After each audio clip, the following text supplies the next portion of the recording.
नमस्कार विद्यार्थी मित्रांनो, वॉरियर्स अकॅडमीच्या यूट्यूब चॅनलवर आपलं स्वागत आहे. आजचा आपला टॉपिक आहे आकाशगंगा. या टॉपिकवरील आज आपण अत्यंत महत्त्वपूर्ण अशा प्रश्नांचा अभ्यास उत्तरांच्या स्वरूपात करणार आहोत. तर आजचा आपला पहिला प्रश्न आहे, आपली आकाशगंगा कोणत्या नावाने ओळखली जाते? तर आपली आकाशगंगा मंदाकिनी या नावाने ओळखली जाते. पुढचा प्रश्न, असंख्य तारे व त्यांच्या ग्रहमालिका यांच्या समूहास काय म्हणतात? तर यांच्या समूहास दीर्घिका असे म्हणतात. असंख्य तारे व त्यांच्या ग्रहमालिका यांच्या समूहास. पुढचा प्रश्न, आपल्या आकाशगंगेच्या जवळ असलेली दुसरी दीर्घिका कोणत्या नावाने ओळखली जाते? तर आपल्या आकाशगंगेच्या जवळ जी दुसरी दीर्घिका आहे ती देवयानी या नावाने ओळखली जाते. पुढचा प्रश्न, नासा या अमेरिकन संस्थेने 1990 मध्ये कोणती दुर्बीण पृथ्वीच्या कक्षेत सोडली? 1990 मध्ये तर हबल नावाची दुर्बीण सोडली. पुढचा प्रश्न, सूर्याच्या पृष्ठभागाचे तापमान किती असते? तर सूर्याच्या पृष्ठभागाचे तापमान सुमारे 6000 डिग्री सेल्सिअस इतके असते. पुढचा प्रश्न, सूर्याचा व्यास किती आहे? तर सूर्याचा व्यास 13,92,000 किलोमीटर इतका आहे. 13,92,000 किलोमीटर इतका आहे सूर्याचा व्यास.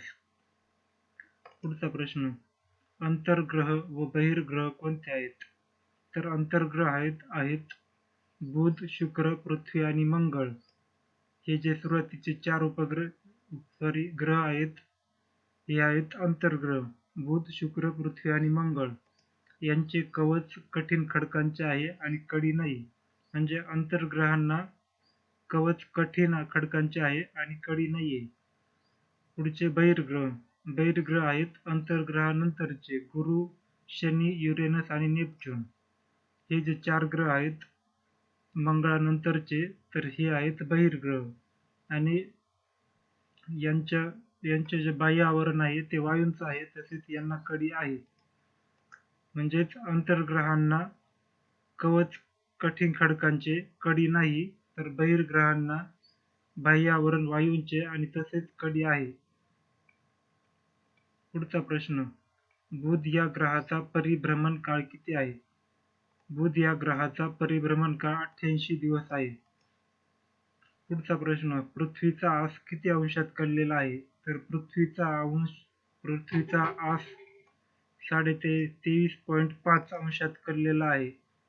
23.5 अंशात कललेला आहे. पुढचा प्रश्न, मंगळ या ग्रहाचा परिवलन काल किती आहे? तर मंगळ या ग्रहाचा परिवलन काल म्हणजे स्वतःभोवती फिरण्याचा काळ 24 तास 37 मिनिटे आहे. परिभ्रमण काळ म्हणजे सूर्याभोवती फिरण्याचा काळ, तर परिवलन काल म्हणजे स्वतःभोवती फिरण्याचा काळ. पुढचा प्रश्न, सूर्यमालेतील सर्वात वेगवान ग्रह कोणता? तर सूर्यमालेतील सर्वात वेगवान ग्रह आहे बुध. पुढचा प्रश्न, सूर्यमालेतील सर्वात तेजस्वी तप्त ग्रह कोणता? तर तेजस्वी तप्त ग्रह आहे सूर्यमालेतील शुक्र. पुढचा प्रश्न, सूर्यमालेतील पूर्वेकडून पश्चिमेकडे फिरणारा ग्रह कोणता आहे? तर पूर्वेकडून पश्चिमेकडे फिरणारा ग्रह सूर्यमालेतील शुक्र आहे. इतर ग्रह पश्चिमेकडून पूर्वेकडे फिरतात. तर हा एकमेव असा ग्रह आहे शुक्र जो पूर्वेकडून पश्चिमेकडे फिरतो. पुढचा प्रश्न, सूर्यमालेतील कोणत्या ग्रहाला लाल ग्रह असे म्हणतात? तर सूर्यमालेतील मंगळ या ग्रहाला लाल ग्रह असे म्हणतात. पुढचा प्रश्न, ऑलिम्पस मॉन्स हा सूर्यमालेतील सर्वात उंच व लांब पर्वत कोणत्या ग्रहावर आहे? सर्वात उंच व लाल ऑलिम्पस मॉन्स हा सूर्यमालेतील सर्वात उंच व लांब पर्वत कोणत्या ग्रहावर आहे? तर तो मंगळ या ग्रहावर आहे. पुढचा प्रश्न, सूर्यमालेतील सर्वात मोठा ग्रह व वादळी ग्रह कोणता आहे? सर्वात मोठा आणि वादळी ग्रह तो आहे गुरु. गुरुवर सतत वादळ होत असतात आणि तो सूर्यमालेतील सर्वात मोठा ग्रह आहे गुरु. पुढचा प्रश्न, कोणत्या ग्रहाचा आस खूप कललेला आहे? म्हणजे सर्वात जास्त सूर्यमालेतील कोणत्या ग्रहाचा आस सर्वात जास्त कललेला आहे? तर तो युरेनस. त्यामुळे तो घरंगळत चालल्यासारखा दिसतो. तर युरेनस या ग्रहाचा आस सर्वात जास्त कललेला आहे, म्हणजे 97.9 अंशात कललेला आहे आणि इतका कललेला असल्यामुळे तो घरंगळत चालल्यासारखा दिसतो. इथे असाही प्रश्न तयार होतो, घरंगळत चाललेल्यासारखा कोणता ग्रह दिसतो? तर युरेनस हा घरंगळत चाललेल्यासारखा ग्रह दिसतो. तर याचा आस किती अंशात कललेला आहे हाही प्रश्न विचारला जाऊ शकतो. तर 97.9 अंशात कललेला आहे युरेनस या ग्रहाचा व्यास. आस. पुढचा प्रश्न, नेपच्यून या ग्रहावरील एक ऋतू किती वर्षांचा असतो? तर नेपच्यून या ग्रहावरील एक ऋतू 41 वर्षांचा असतो. जसजसा सूर्यापासून लांब लांब जाईल तसतसा ग्रहाचा परिभ्रमण काळ हा वाढत चालतो. म्हणजे नेपच्यून हा शेवटचा ग्रह आहे, त्यामुळे त्याचा एकच ऋतू त्यावर चालणारा 41 वर्षाचा असतो.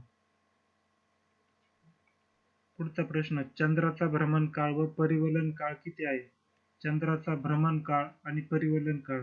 भ्रमण म्हणजे पृथ्वीभोवती फिरण्याचा आणि परिवलन म्हणजे स्वतःभोवती फिरण्याचा, तो आहे 27.3 दिवस. पुढचा प्रश्न, कोणत्या ग्रहांना उपग्रह नाहीत? तर जे सुरुवातीचे 2 उपग्रह आहेत, बुध आणि शुक्र यांना उपग्रह नाहीत. बाकीच्या ग्रहांना उपग्रह आहेत. बुध आणि शुक्र यांना नाहीत, तर बाकीच्या ग्रहांना आहेत.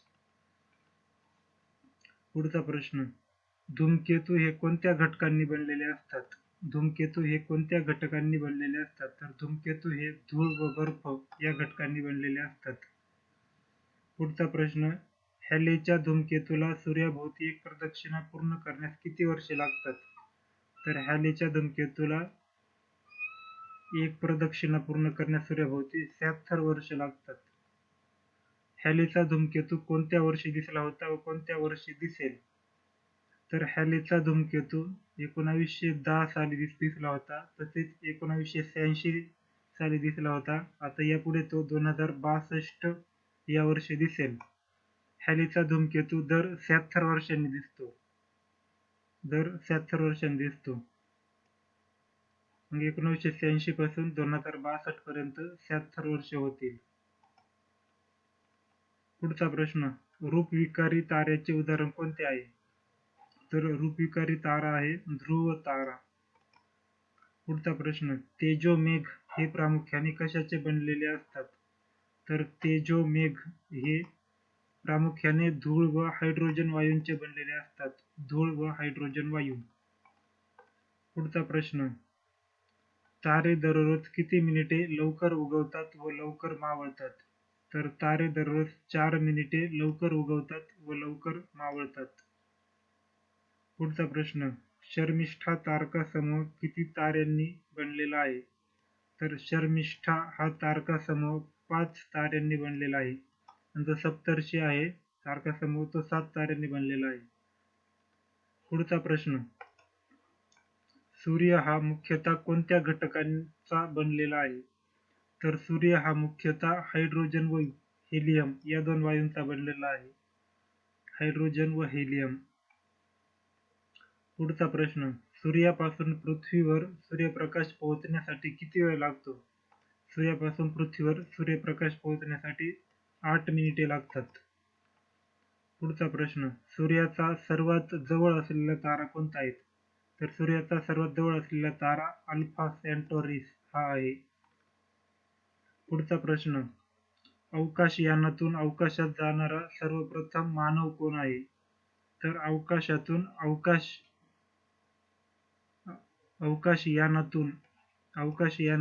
अवकाशात जाणारा सर्वप्रथम मानव कोण आहे? तर तो आहे युरी गागारिन, रशिया या देशाचा.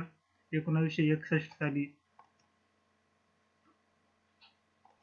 अवकाशात गेले होते ते युरी गागारिन.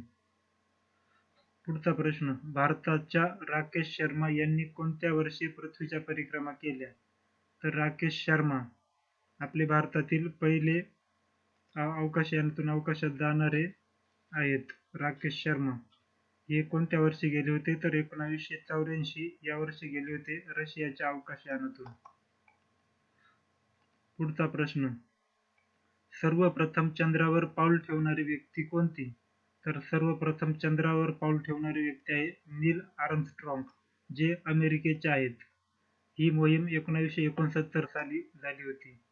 म्हणजे 1969ला नील आर्मस्ट्रॉंग यांनी चंद्रावर पहिलं पाऊल ठेवलं होतं.